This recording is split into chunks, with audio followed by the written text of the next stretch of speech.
राम राम।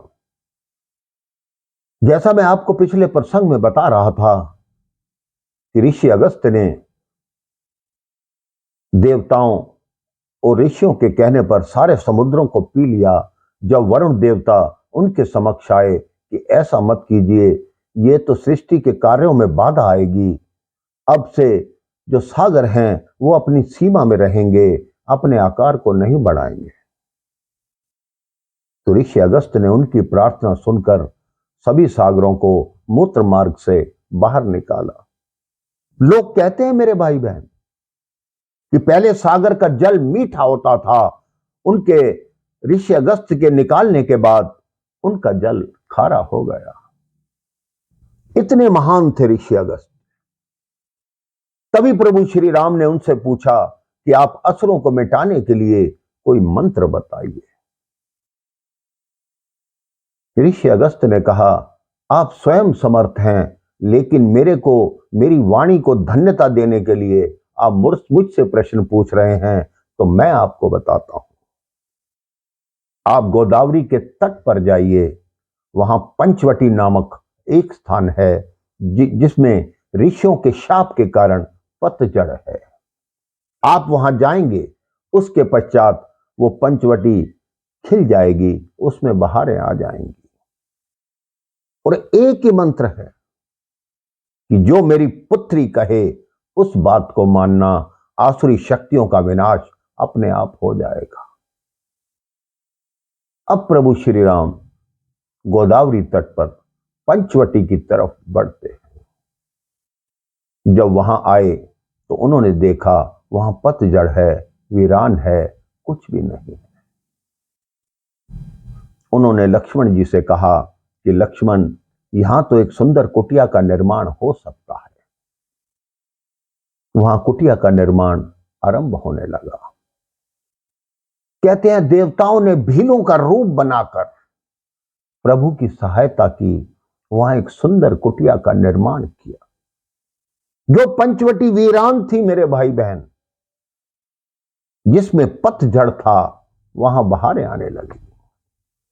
आप ये समझिए मेरे भाई बहन, हमारा शरीर जो 5 तत्वों से बना हुआ है वो पंचवटी के समान है। जब तक इसमें प्रभु श्री राम, मां जानकी एवं लक्ष्मण जी नहीं आएंगे, ये वीरान रहेगा, पतझड़ रहेगा। लेकिन जैसे ही उनका प्रवेश आपके भीतर होगा, आपके मन में भी बहारें आएंगी, फूल खिलने लगेंगे, झरने बहेंगे, पक्षियों की करतल ध्वनि एकदम आने लगेगी। तो आप भी अपने शरीर को पंचवटी समझिए और सोचिए इसमें प्रभु श्री राम, मां जानकी एवं लक्ष्मण का निवास हो, तभी आपका जीवन धन्य हो पाएगा। अब वहां सुखी सुखी, खुश खुश वो अपना जीवन व्यतीत करने लगे, अपने दैनिक कार्यकलापों में व्यस्त रहने लगे। एक दिन लक्ष्मण जी के मन में प्रभु श्री राम से कुछ प्रश्न पूछने की इच्छा हुई। लक्ष्मण जी ने कहा, यहां का वातावरण देखकर मेरा मन करता है कि मैं आपसे कुछ प्रश्न पूछूं। प्रभु श्री राम ने कहा, अवश्य पूछो। लक्ष्मण जी ने पहला प्रश्न किया कि माया का क्या रूप है। प्रभु ने बताया कि मैं और मेरा, तू और तेरा, यही माया है। माया के 2 प्रकार होते हैं, एक विद्या और एक अविद्या। अब लक्ष्मण जी ने कहा, ज्ञान किसे कहते हैं। प्रभु श्री राम ने कहा, हर व्यक्ति ज्ञानी नहीं होता। जानकारी प्रत्येक व्यक्ति रखता है।